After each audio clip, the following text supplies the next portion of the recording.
Can everybody see my screen, by the way? Yes. Okay. So what you're looking at right now is a screenshot from my portfolio of an example of my past work. And it may not look like anything special, but literally thousands upon thousands of dollars went into developing this template. And so this was a product that I worked on at a previous job we called Digital Workspace. And it had responsive design, it had some customized web parts. But the idea is that I could come, do an install, and if it was uncustomized, in maybe 5 hours, I could deploy something that looked like this on your intranet. Inevitably, people would want it customized, and they would want things done to it. They would want, other things to fit their requirements. And so these projects tend to go, even with this as a basis, these projects tend to go on for weeks, if not months.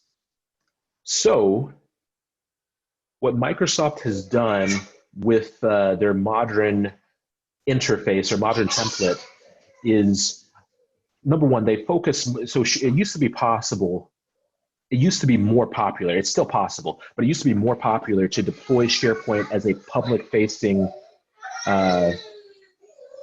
publishing website, a branded, public-facing branded websites. Microsoft, with their modern template, has gone more of an inward-facing. Hey, Idaho, sorry to interrupt you. Go ahead. Yeah, I'm kind of concerned about your child. If you need to reschedule this, we could do that. I just feel bad that your baby is crying.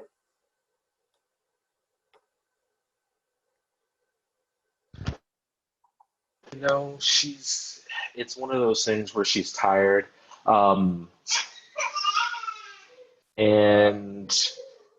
Would you like this reschedule? if it's a problem, then I think we might have to. If it's too disruptive, honestly, there's. I'm just concerned about her welfare. That's all. She's fine. It's a thing where she didn't get enough sleep at night. Okay. Well, at any time, if you need to just stop, let us know. Your baby's more important than this session. Right. I appreciate the concern. It's my wife is working with her right now. And honestly, I don't know that I would add much more to that. Okay. So, and she seems to have calmed down a little bit. Yeah, let us know if you need time. So, yep, I'll let you keep going. Yeah. So Microsoft, with the transition to SharePoint Online and being more intranet focused, they've introduced the modern framework. And you have the ability to do customization, but it's much easier now than it ever has been to build great looking SharePoint websites out of the box with SharePoint Online. So we've constantly heard the term, we want to see out of the box. We want to see, we want to keep everything out of the box, keep everything out of the box. My experience is typically people say that and then immediately ask for features that aren't possible out of the box. And so what I'm going to do is I'm going to walk you through 2 ways to build a crisis management intranet site. And so one of the benefits of doing it this way is if you have, depending on how you're set up, if you have people on your internal Active Directory AD joined to your domain, when they log on, your intranet sites are searchable from Bing. And so in their normal day, in their normal searching, whatever, your internal content will surface for them when they're using the internet, as well as having a way to publish things internally, right? So I'm going to go, and I have, so are you guys seeing my personal SharePoint Online tenant right now? Yep. Okay. So I'm just curious because I have a Word document, and let me be clear, right? Like this isn't my original content. I borrowed this from Microsoft. Somebody within Microsoft put out some great content, and I'm just presenting it to you here with a little bit of my own spin. So I'm going to spend a little bit of time walking you through the process of building this manually, which while it's not minutes necessarily, or I mean, it's pretty quick, but it's faster than hiring a professional developer like me to build something like a digital workspace. So the first thing first is you would go into your SharePoint Online tenant under Layouts 15 SharePoint.aspx. And one of the ways to get here is if you go to Office, you can use the waffle menu to just click SharePoint, like so. That'll bring you here. Or if you open up office.com and you're logged in, you can also click the SharePoint icon here. So once you're in SharePoint, go ahead and click Create Site. We're going to create a communication site. And I'm just going to call this Crisis Demo.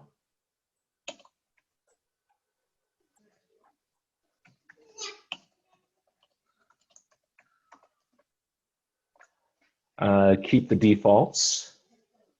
English is my language. Going to go ahead and click Finish. Okay. So already we have something. Already we have something that's a pretty decent looking, pretty attractive layout. And this is different from the public. And so typically in the past, we would have used the publishing framework. We would have used the publishing templates to do our branding. So already I feel like we're ahead of the game. So next we're going to work on our layout. And so I think I might have already messed up though. Did I choose the topic design? You know what? I'm going to go ahead. I'm going to kill this real quick. I don't remember if I clicked the topic design. I'm going to go delete this guy real quick.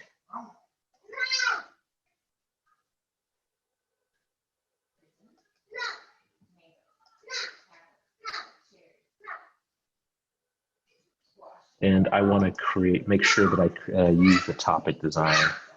Yeah, okay. Topic design is the default.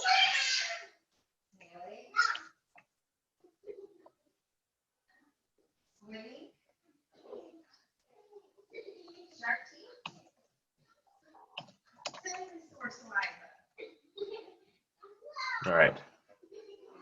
So you want to make sure to choose the topic design when you're creating your communication sites. The next thing you're going to do,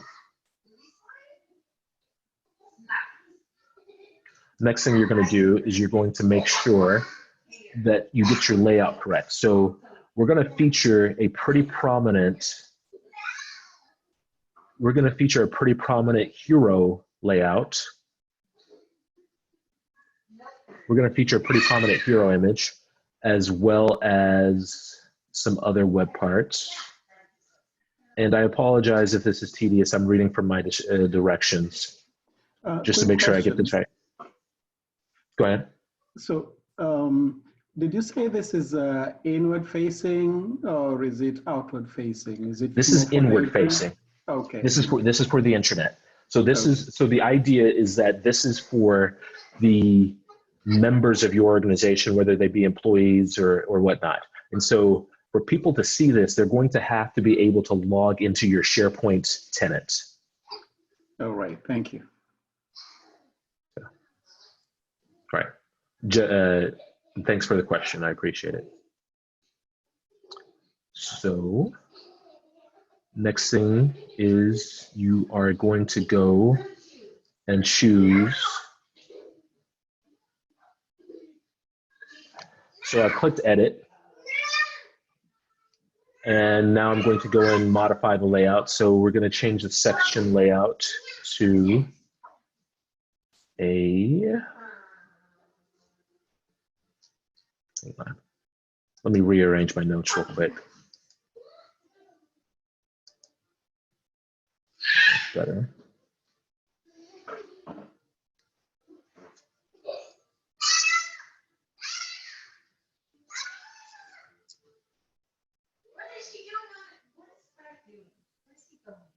All right. I need to change this to a,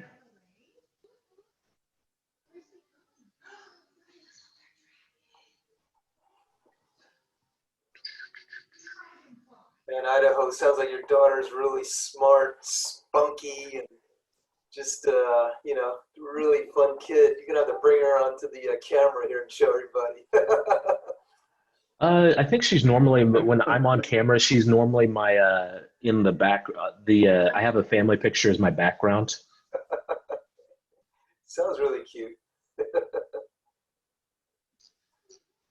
So I want to lay out with the hero image and hover your mouse below the title area.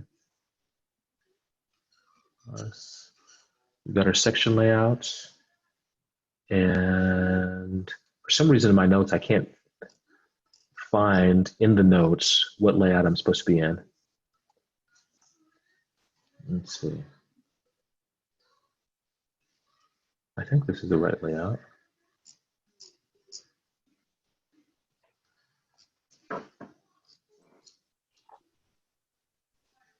So from a big picture perspective, Idaho, it doesn't sound like you would pick the layout at the very beginning, kind of like you pick communication site.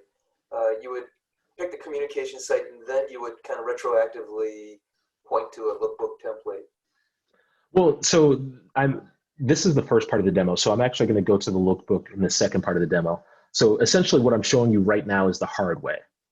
So this is what you have to do if you don't use the lookbook, essentially. So if you're building the site manually, you come in, you create the site, you choose the layout, which I can't for the life of me find in my notes suddenly. I apologize for stumbling.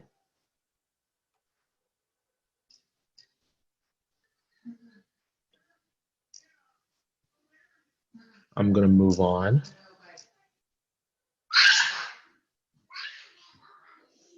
All right, so now we're going to change images. So first of all, we're going to get rid of this image and go with our designated hero.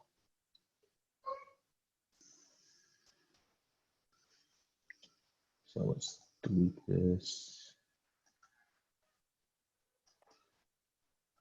And for now,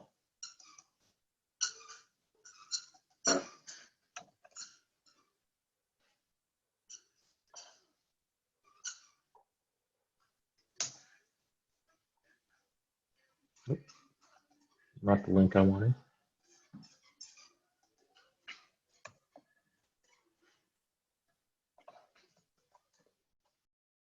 All right, so for now, we'll use, this is our link.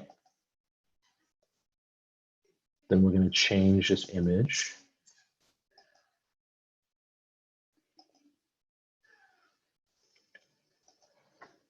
And so you can see in the hero web part, it automatically chose our background image for us. And I use the meetup link here. And going left to right, top down, the crisis management uses. So actually, let's change this guy.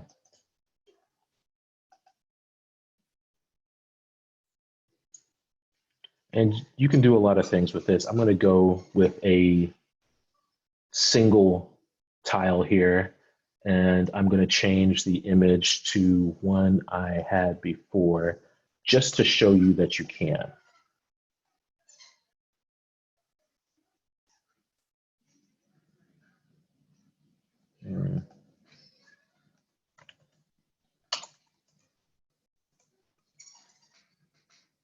Background image. Let me choose my custom image.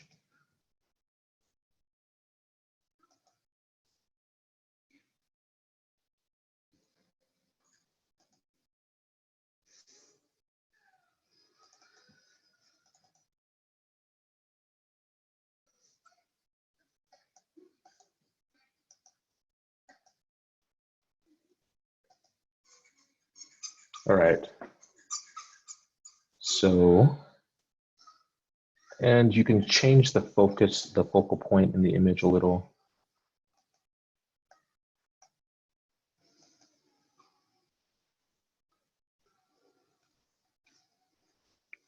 But I'm going to leave that as it is. And so, next thing I'm going to do, let's go ahead and get rid of the other web parts. Let's add a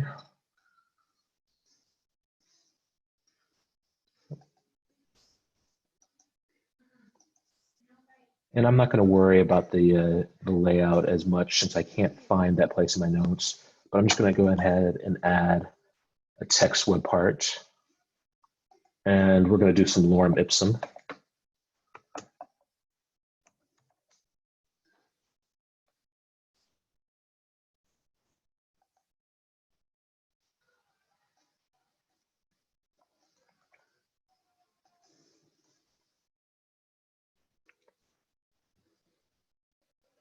And so now we have some sample text. Next, I'm going to add a quick links web part.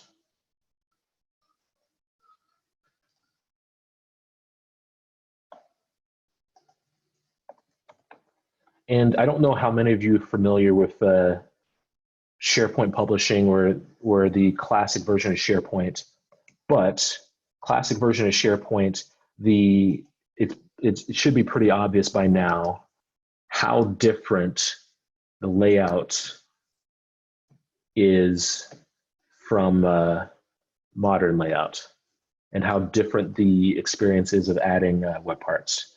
So I'm going to go ahead and add some links in our quick links web part, disa.mil.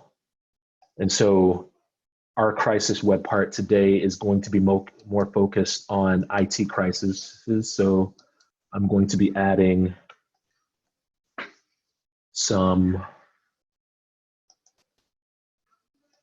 IT links just from links that I had before.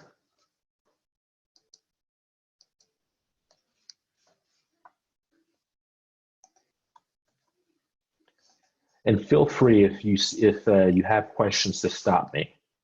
I have a tendency to talk fast and kind of elide things. So if there's something you don't understand, you don't get, please let me know. And finally, I'm going to add the Azure status link.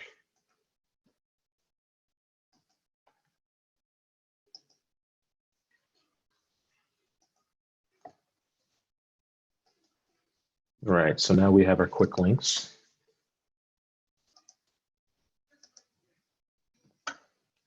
And so I'm going to skip over the Yammer conversations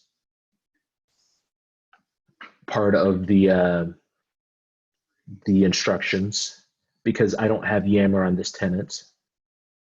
But you would probably on a crisis website, you would probably want some place to collaborate, to have some sort of real-time conversations. And this is a little bit of a, I mean, this demo was probably conceived of a while back when Yammer was more of a thing. So I'm going to add a news web part. And this can suck in news from around your SharePoint site.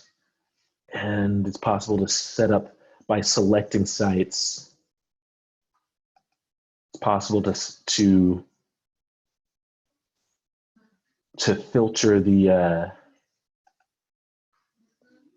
content, and I'm just going to do some minor configuration here. And I'm going to add a Twitter part. Do we have Twitter? Yes. And let's edit this guy to add some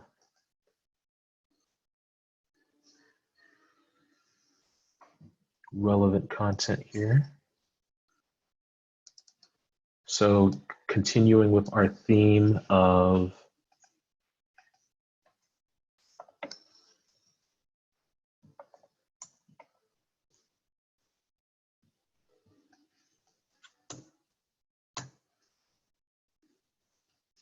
let's go ahead and add a couple.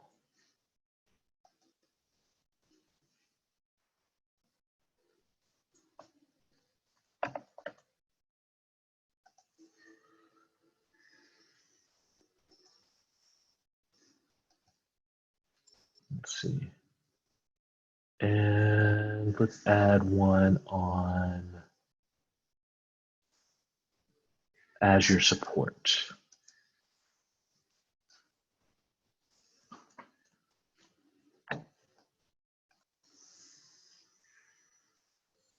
All right. You know what? Let's surface that in front of our other friend here.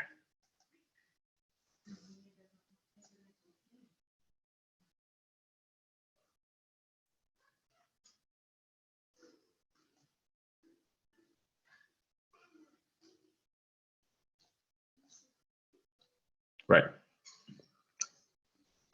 So, and then for a crisis website, you would probably want a list of people to contact.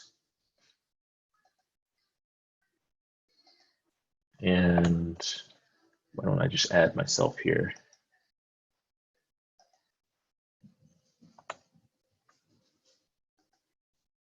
Right. And so here is a manually built crisis website. And we built it using the modern framework. It looks pretty decent. I mean, it could probably use some help with the layout, but in around 15 minutes, it's probably the best that we can do ourselves. Does anybody have any questions before I go forward with the lookbook? I think you deserve an applause just for that. Wow, it looks great. It's talking out to the internet, and it was fast. And I mean, and it's not to say that you couldn't do things like this with SharePoint publishing, but it was probably harder. You know what I mean? Yep. And so, I mean, there was more fiddly bits. It probably didn't look as good out of the box. It was harder to modify the layout, things like that. And so, if there aren't any questions, I'm going to move forward with using the lookbook to build a crisis website. Oh, and I didn't do the other thing that I dropped. I forgot to do the, so one of the big things that is actually kind of exciting about the modern framework for SharePoint branding that I skipped over, that I can go back and cover if anybody has any questions, is SharePoint actually has a built-in mega menu. And it'll be in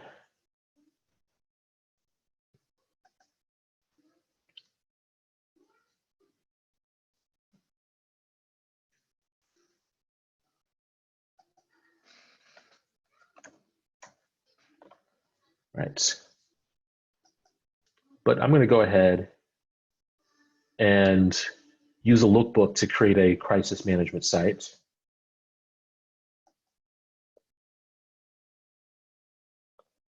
And literally just wait for the email to let me know that my crisis management site is ready.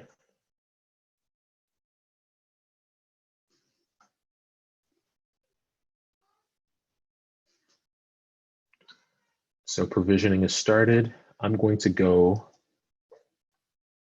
to my SharePoint home of my SharePoint tenant.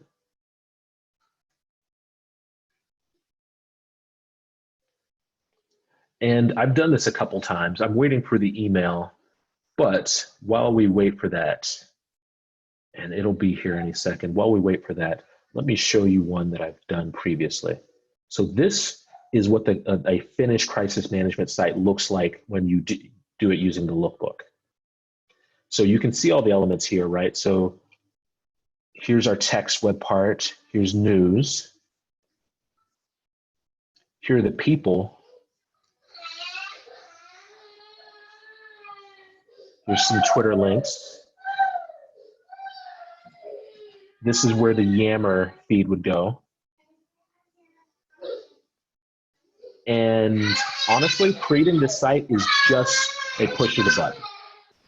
And so there's some customization that needs to happen, right? And so you probably want to modify things. Here's a mega menu. You probably want to modify things to have your own content here. But out of the box, in 5 minutes, by pushing a button, this is what the crisis management website looks like. And I'm monitoring my email to see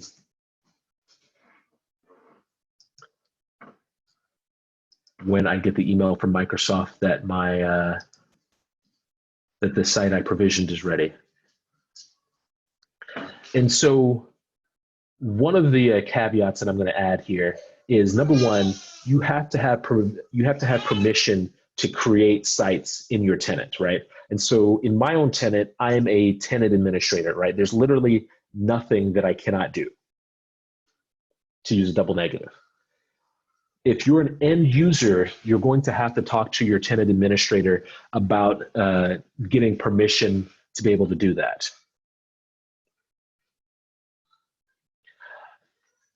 And I just got word from, let me share what the email looks like.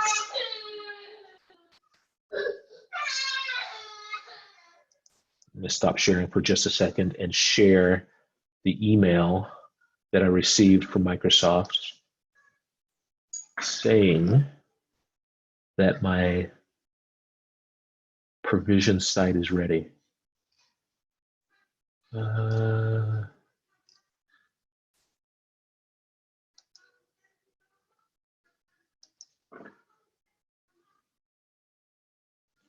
everybody see my screen? Yes. Yep. That's what the email from Microsoft looks like when they've created when the lookbook has provisioned the site that you requested. And here's a handy link. You click open your site.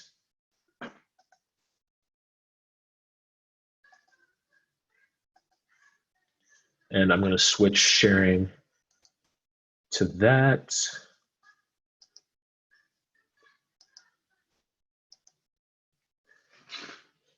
Can y'all see now? Yes.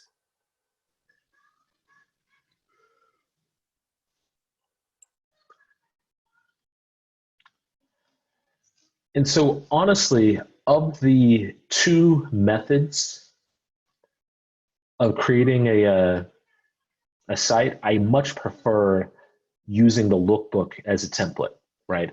And so how things used to work in the past, especially with publishing, is that your tenant administrator could either go to a third party and download templates, or you could hire a developer to build, like me, to build a template, to build out your intranet. With the lookbook, there are a number of pre-built templates blessed by Microsoft that are attractive, that are fast, that give you a great starting point to build out a site rapidly. And then from there, right, like you add your own content, you add your own news, you can change the logo, modify the menu. Can everybody see see me editing the mega menu on the left here? Yep. And you know what? I'm going to add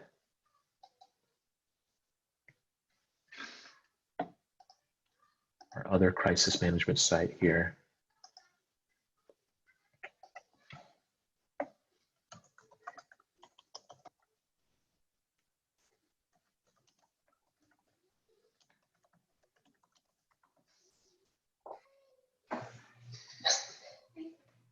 And you can audience target it.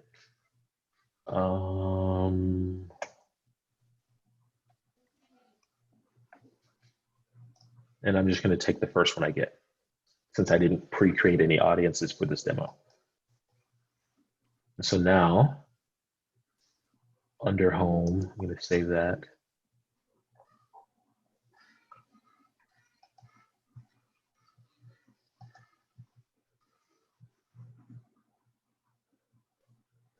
And where did it go to? Oh, let's add it under awareness. There we go. Yeah.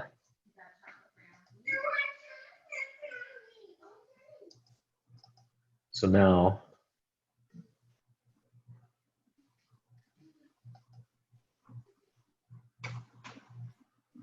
let it redraw the menu. We've added our link. We've updated the mega menu.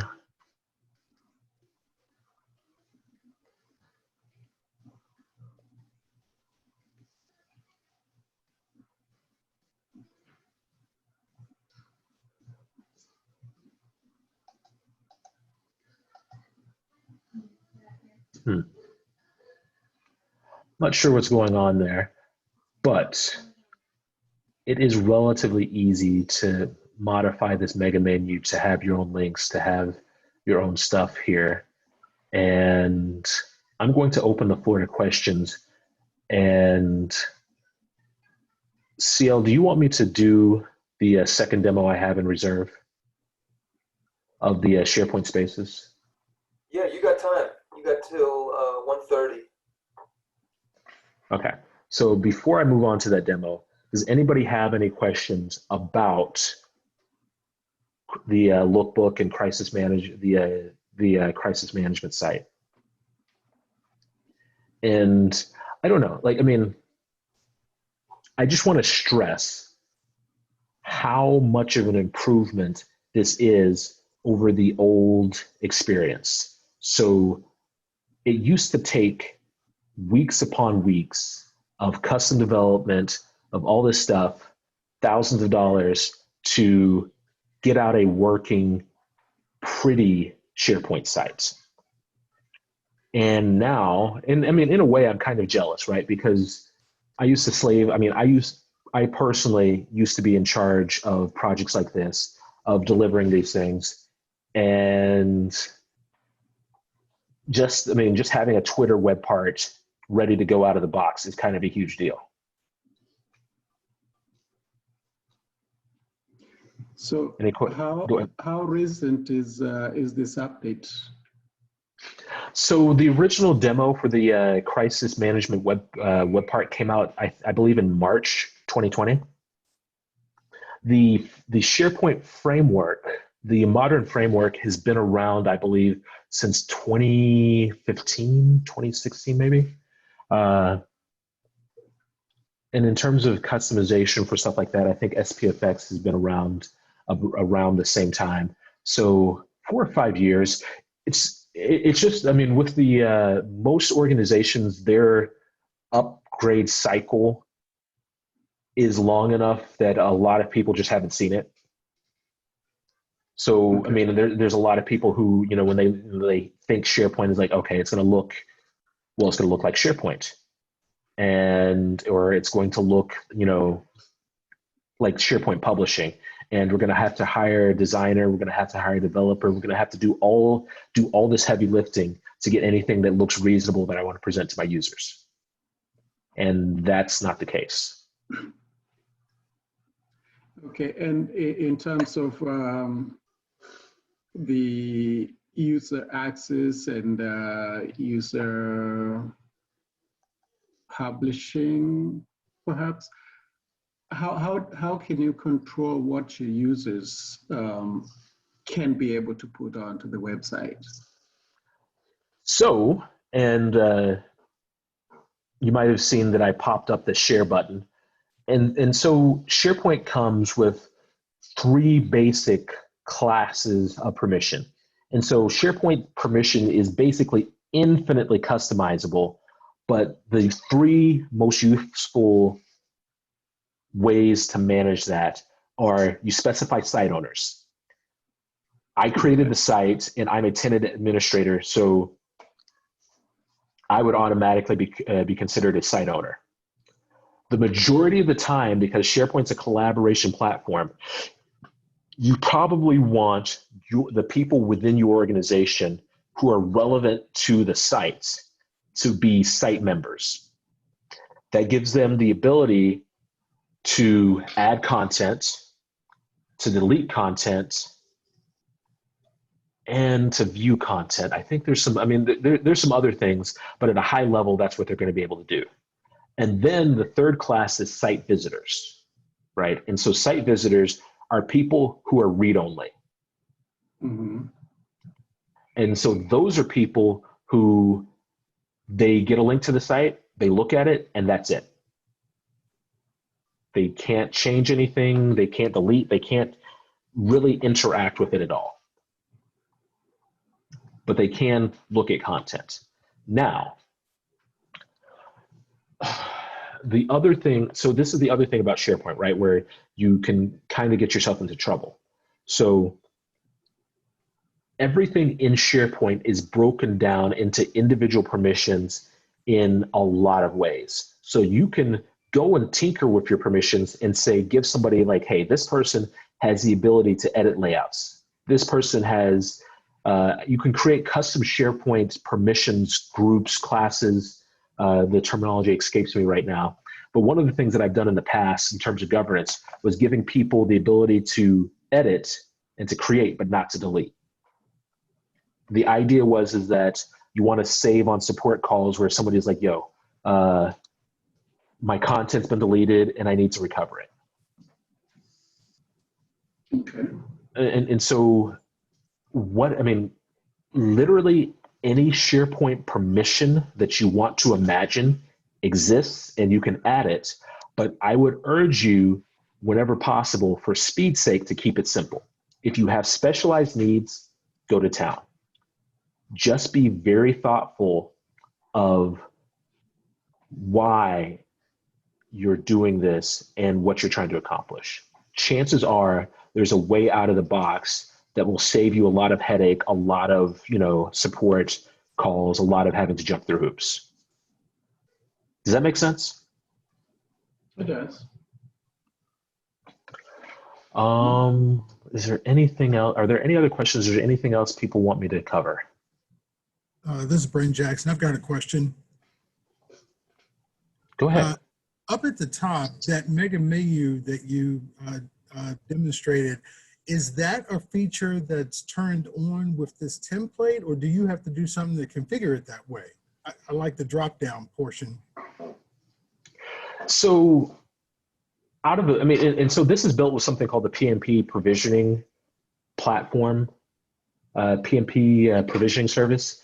So you can provision custom features. You can provision almost anything you want to, right? Like web parts, features, and actually let's dive into that. So,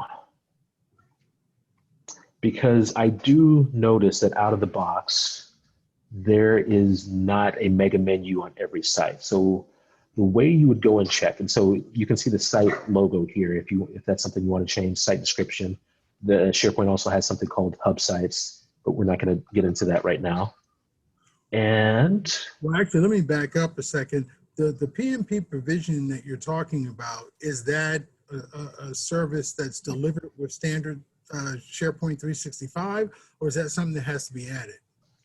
So, okay, so I have to be careful, right? Because I'm a SharePoint developer, and if you let me, I will wax poetic about custom features that end users don't necessarily want to know about or care about, whatever. But the PMP provisioning PMP stands for the patterns and practices.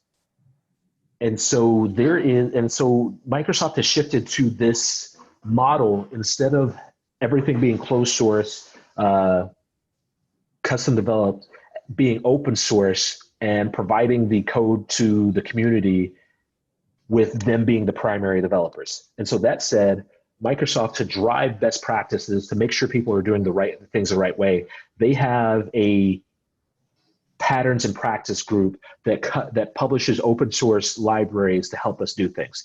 And so one of the things that they put out there is the PnP provisioning template or framework. I can't think of it. But so the specific PnP provisioning service is something that Microsoft hosts in Azure that uses PnP, the PnP provisioning library, to create sites, to create content in your SharePoint tenant. From a developer standpoint, the PnP provisioning tools are custom tools that allow me to build my own templates. Do you know if, because you mentioned it's in Azure, so is this something that you have to have an Azure account to use, or will it work in SharePoint without Azure? So literally the beauty of SharePoint Online is it's just SharePoint. It's just SharePoint hosted by Microsoft. So honestly, Azure, I put it this way, Azure is the most convenient,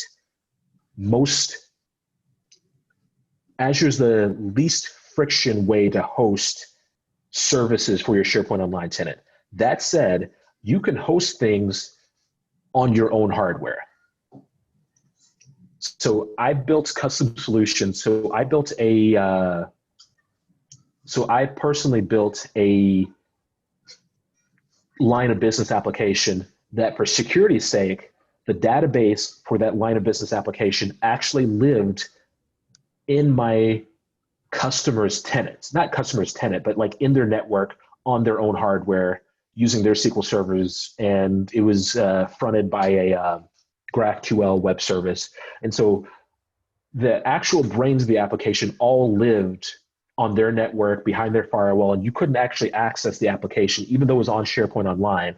You couldn't access the application correctly unless you were within the network. You would at least have to be VPN'd in. So it's definitely possible to build stuff to modify your SharePoint Online from anywhere, if that makes sense. Azure is just the most convenient way to do it. Did that answer your question, or am I being too obtuse? Well, or too vague? So I'm sorry, I apologize, because I'm happy to take this offline if necessary. The thing I'm trying, so when you talk about this PnP service, this is a service that's available. So, you have SharePoint, and you go SharePoint on Office, well, now it's Microsoft 365. So you have your Microsoft 365 account. One of the things that's available to you is SharePoint. So you can go on SharePoint, set up a site, and go to town. But what you're saying, and correct me if I'm wrong, what you're saying is, in order to use this service that we're talking about, this PnP service, I would have to set up an Azure account. No, you don't. No, you don't. So let me be clear. No, you don't. Thank you. No. So how would I integrate this PnP service in my Microsoft 365 account, so I could use this to then create a site? Is it just, now I see where you are with the add-in section for SharePoint. You're saying this is where you turn this service on? So actually, I'm going to post a link to the chat from Microsoft about how to create and adjust the mega menu. Okay, thank you. And this should answer all your questions. It should answer most of your questions on that. That's the most succinct way to do that. Let me see. How do I get back to the chat?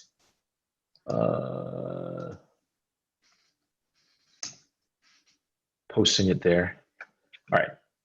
Idaho, can you also show us how the menu item where you went to provision the lookbook crisis site, the template, and then you had provisioned it, and then you waited for the email. I forgot where the menu area where you went to say, hey, Microsoft, please provision me a crisis management site. So let me walk this back. So How I did this, can you see my screen? Yep. So how I did this is I went to lookbook.microsoft.com. I clicked, well, I mean, I think I clicked see examples, but you can also get there by viewing the designs. And I chose crisis communications. They have a lot of templates. Nice. And I mean, so they haven't thought of everything, but they've thought of a lot of things. I like the crisis communications thing because, well, it seems like, honestly, there's so many crises to choose from. So, I mean, so this was originally built with COVID-19 in mind. Since then, we've had the hack of the FireEye link, not FireEye, but we had the hack of SolarWinds. We had, I mean, it just seems like there's a different crisis every minute of the day, right? And so I thought that the crisis communications website was one that would resonate and is probably a needed thing in most organizations, right? Like, I mean, it would be nice, I feel like, if there was a place within my organization to say, hey, something bad happened. What do I do next? That's why I chose it. But I mean, I could have easily done a global marketing hub, conference website, sales hub, all sorts of things. And so I'm just going to go ahead and, it's easy. And so the thing that's really cool about this is it's extremely easy to use, right? And so I just click through, and actually, you know what? Let's do a different one just because I'm going to do a new site. Add it to my tenant. And so you guys can see I went to lookbook.microsoft.com. I clicked view the designs on the menu, and I chose in this case, I think, did I choose a new site? Yeah.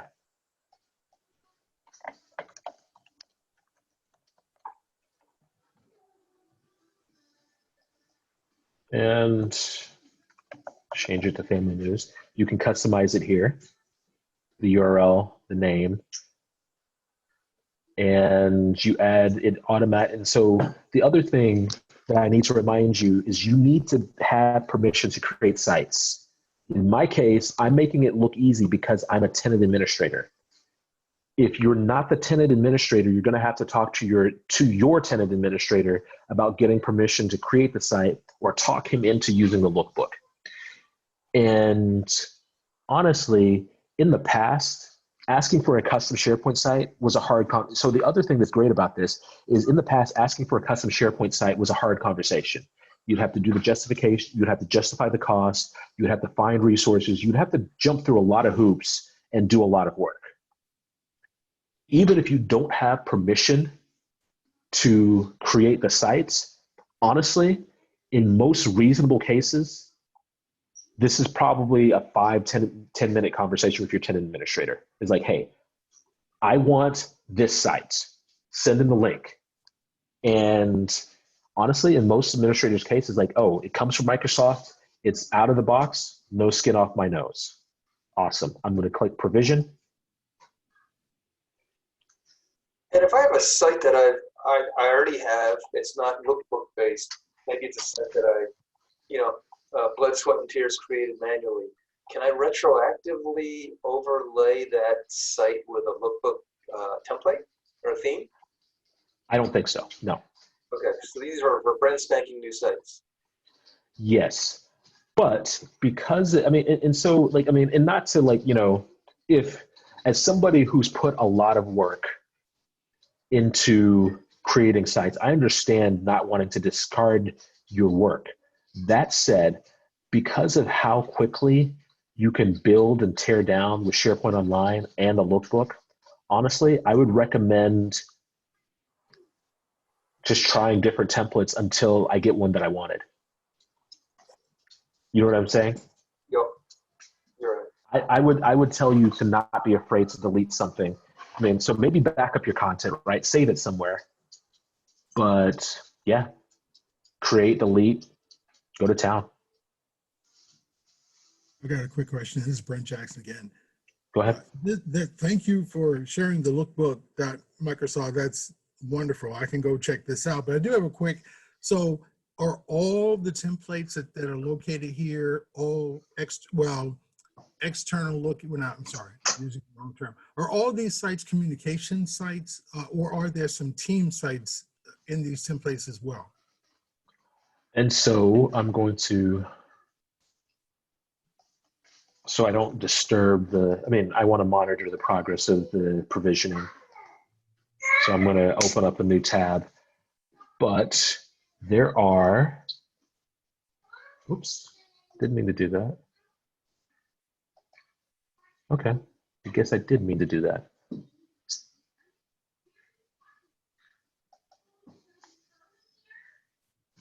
Why am I not getting the menu? Well, no, you know what? Thank you. There are, so yeah, I don't know what I just did, but there are, for some reason, okay, there's the drop down. Okay, yeah, here are team sites. Fantastic. Thank you very much. So I'm not as familiar with those because, for one, I haven't presented those before, but there are team sites, right? And so the other thing, right, that as somebody who used to work with, actually, let me just show you the list. You might want to be aware, you might look at team sites versus Teams site. Right. So I mean, those are team sites, which is the old Teams, not the new one. Now, Microsoft is modifying their Teams, Microsoft Teams, so you can put these templates inside Teams. So their future is going to be Teams provision. So be careful.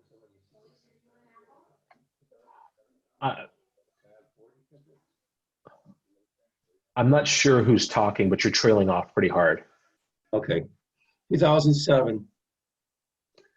They had the Fab 40, so be aware. Those were not migratable, but Microsoft is modifying the Teams S to be able to have these sites, these templates to be put inside Teams.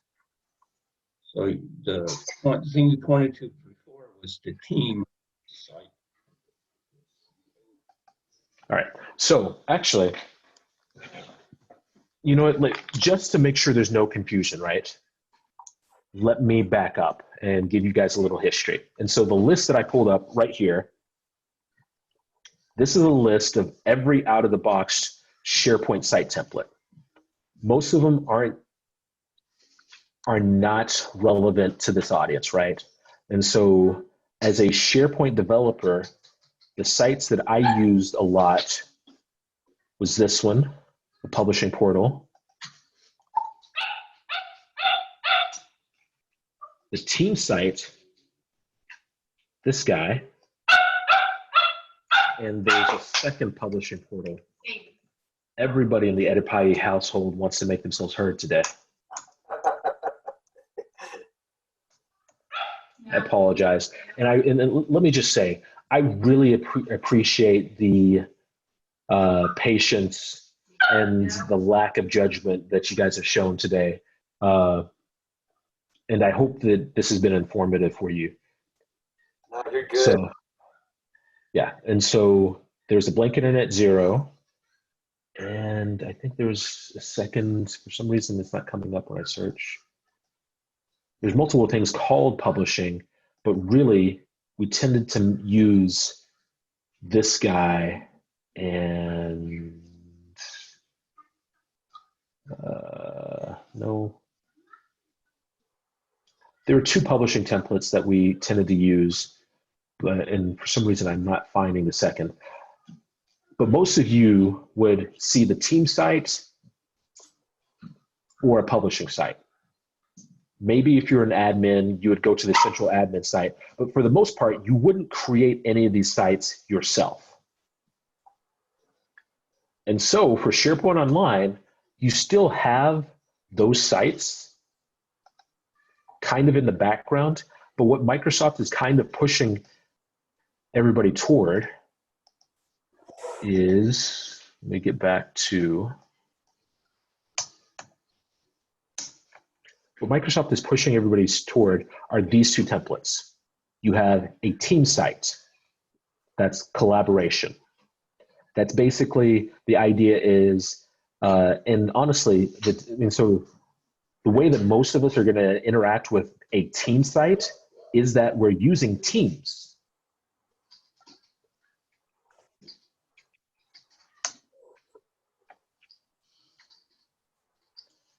It's possible to use Teams without SharePoint, but I would really say that it's not the best way. And this is going to redirect to my Teams app that I have here.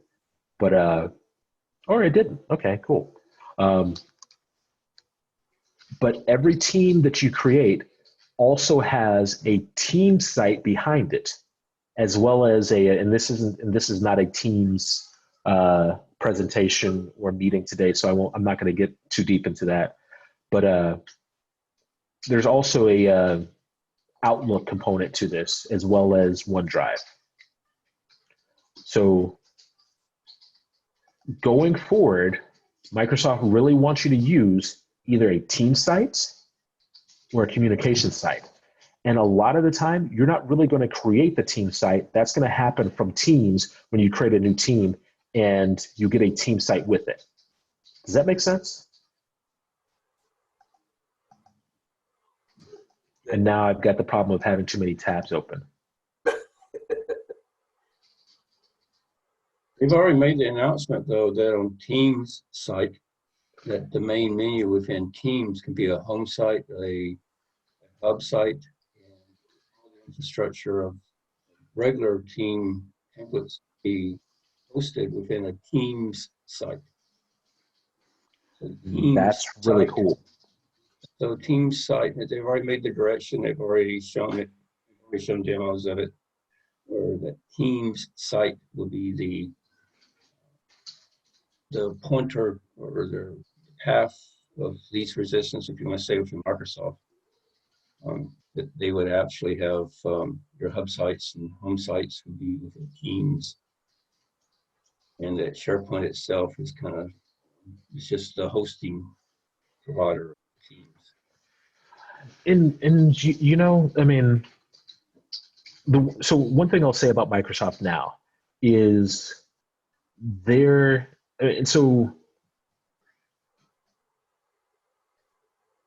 and it probably would change in 6 months, because every 2 years, Microsoft changes their, so not necessarily this is going to be the way it is forever. So. Yeah, so actually what I was trying to find the words to say is it's almost as if Microsoft has adopted Facebook's old motto of move fast and break things.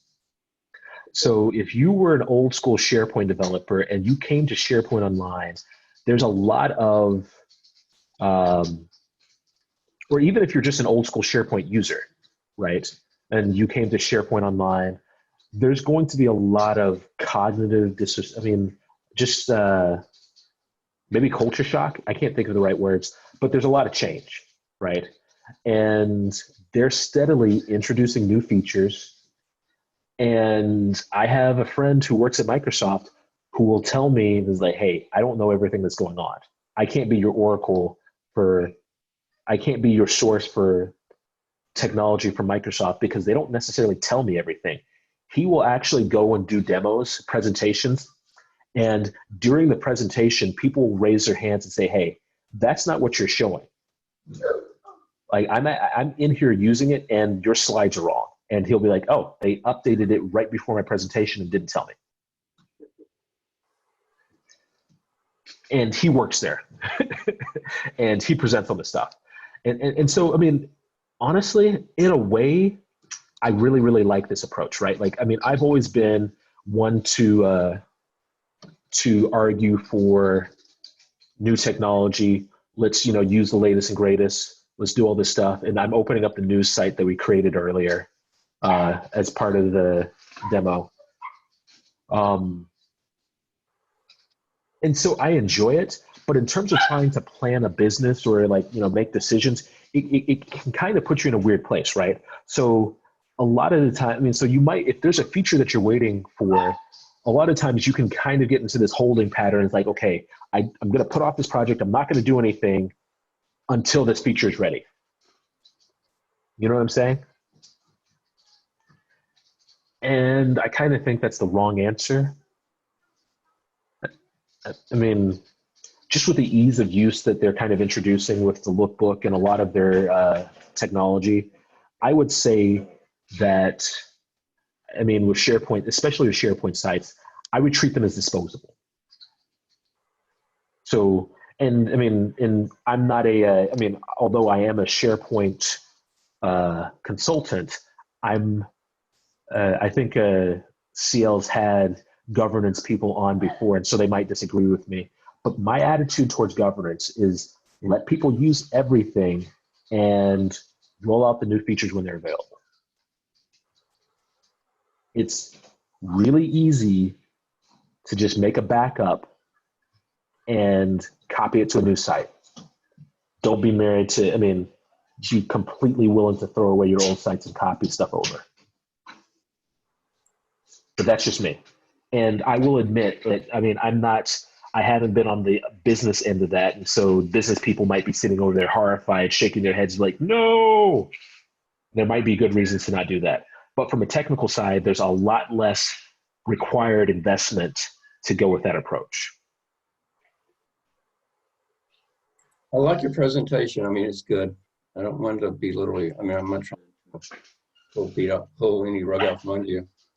No, The I mean, list that you've shown, those STS site numbers that you've shown originally, you had like 30 templates. Many of those have been deprecated. So that's something people need to be aware of, is that when we do these migrations, these things will not migrate over to the future.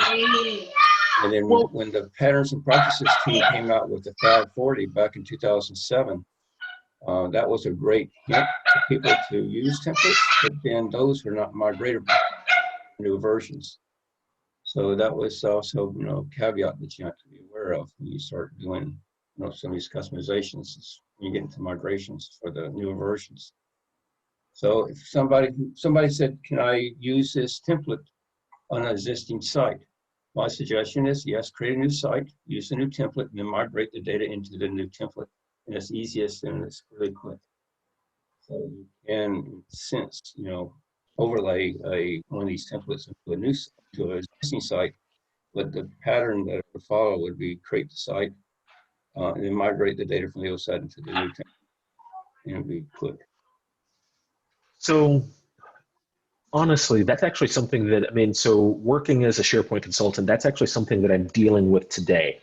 And the big project that I'm working on for a client right now is redeveloping, modifying their customizations to work with SharePoint 2019 and SharePoint Online. And what I will tell you is this, right? Anything done in SharePoint Designer, don't even try. Don't do it. Don't even attempt it. As for the old site templates, right? I agree with what you said to a point.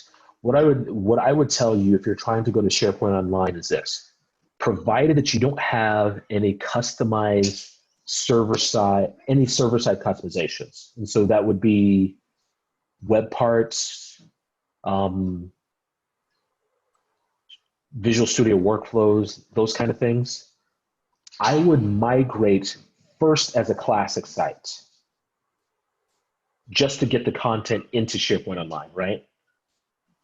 And then I would work on maybe writing a script, doing something to copy my content out.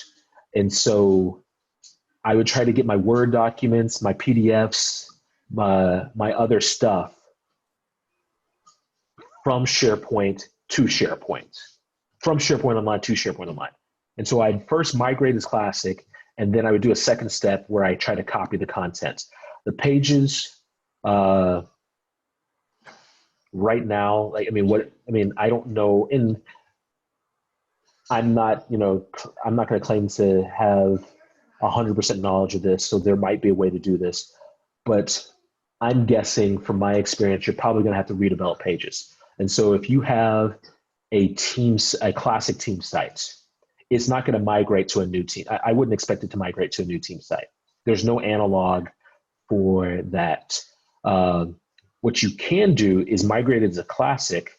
Actually, at the root of my SharePoint site, right? So I've had my SharePoint tenant for a long time.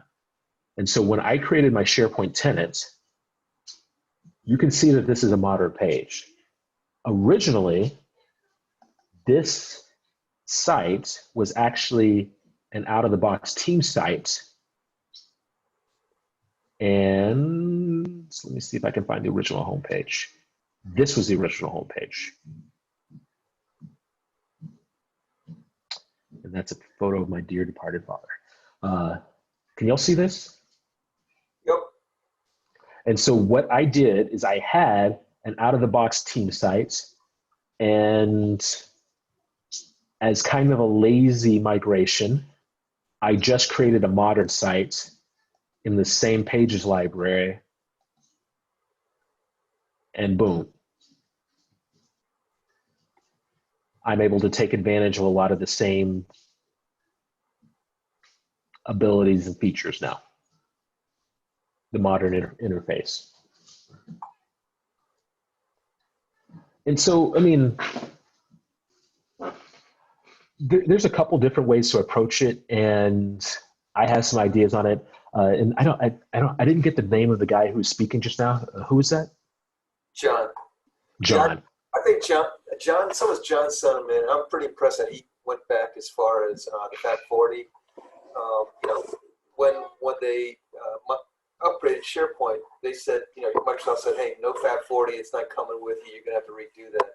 So, you know, John got burnt before, and he's obviously thinking, hey, you know, if I do lookbook templates, is it gonna burn me again? And so, okay, if that's an issue, if that's a question, let me answer this way. So the way PNP provisioning works is it's a client-side provision. And so think of it like an interior decorator that you hire to decorate your house. And so PNP provisioning is essentially somebody outside of SharePoint going and customizing your SharePoint site. And so there's no custom code actually on the site. And so theoretically, it's all out of the box, if that makes sense. And so if we look at let's see, let me get to one of my sites. So if we look at the news site, there aren't actually, oh, that's actually just news. That's what we wanted. If we look at the news sites, it's modern, but it's all web parts that are out of the box web parts. Does that make sense? And so I can't guarantee you that it's going to migrate, but I would say that there's a pretty good chance that it will. I mean, if that's a fear that somebody has. I mean, was that something that we were kind of worried about, John? No, I'm just looking at what's the future of Microsoft. So PNP Group got their hands burnt really bad when it came out to 540. So this new architecture and they burned everybody else too. It's future, you know, guaranteed supposedly, but be careful what the path of what Microsoft wants to go forward, because those original templates that you showed earlier, you know, those are deprecated and they're not supported. So we've done like 200 migrations. I mean, over 200. Well, 500, I'm guessing. But that's not true migrations, but a lot of these things are just like merging and stuff. Anyway, true company migrations. This is our bread and butter. So you had to be careful bringing forth old versions to new, because they're just not supported. Yes. And on that point, I agree emphatically. And so if it wasn't clear, right, like I showed those templates to explain some of the history. If it would be an extreme, I agree with John, it would be an extremely bad idea to try to create a new site with one of the old templates. Don't do it. Please don't do It's it. not supported, period. There's just missing parts, there's missing structures that are just not supported. There's a lot of common code that's just not supported within the framework anymore. Right. And even to migrate it, right? Like, I mean, and so I hesitate to speak on any template or like give there's just too many different like little edge cases and different ways things can go wrong. But what I would hope in a lot of cases is that you can migrate the content, even though a lot of the custom web parts may be broken or some of them might be unsupported, and just be able to copy what files you need or create new pages like I did. Yeah, the best thing is to create the new, using the LookBook templates, create the new site, and then just migrate the data from the old to the new template, and that's the way you quote unquote modernize your sites. So modernizing, the old data, or even changing the template. You can't really change the template out from under itself. I mean, you can theoretically when we've done it, but it's like I wouldn't do that again. But anyway, Hey, John, you're having audio problems. sure. Okay, sorry. Let me speak toward the microphone. I would not recommend changing the template out from under itself. It can be done, but it's hellacious. Best thing is just create the new site with the new template and migrate the data into it. Yeah. I think you had a gentleman before, can I upgrade the template or change the template in flight? Well, I mean, Theoretically, it can be done, but it's hellacious. you know, like, I mean, I would strongly urge people to take the path of least resistance. And the number one thing that causes resistance, in my experience in SharePoint, is clinging to an old way of doing things, an old template. And whenever possible, I would try to get people to start fresh. In fact, when doing a migration, one of the things that I would challenge organizations on is, do we actually need to move this? Can we retire the site? And that'll get rid of a lot of your problems right there. So technically, I'm out of time. I'm going to, I mean, if nobody has any further questions, I'm going to turn it over to CL to kind of do closing statements. I really appreciate the opportunity to do this demo. I've done this a couple times before.